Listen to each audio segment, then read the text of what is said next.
black man was found hanging at a golf course. Most believe that this happened as a suicide. So this being like the second or third black person that we didn't heard about being hung from a tree in a couple of months, it's very alarming. The police is not providing any transparency.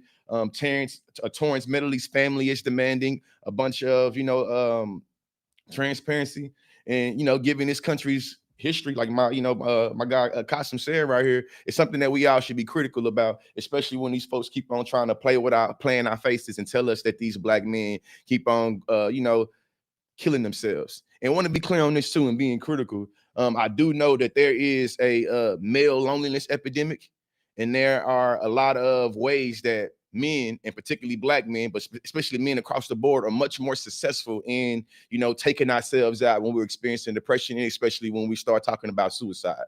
So I'm not saying that there's no way that black men don't experience carrying the weight on our we're on our shoulders. I'm not saying there's not ways that we don't commit suicide. I'm not saying there's not ways that we contemplate suicide. What I am saying is that it is always fishy, and we should always be critical when we start hearing about a black man or anybody that's black hanging themselves from a tree. When things like this come out about this state, specifically around education, and we start talking about within the media how that state is 50th in education, and they start thinking about how my alma mater, what does it mean to be a public university with a powerhouse football team that finds itself academically always in some racial bullshit while always already not raising the quality of education there? The University of Washington study published online March 20th showed that the white and black Christians perceived a politician concerned about anti-Christian discrimination as caring more about anti-white bias than being more willing to fight against white people and less offensive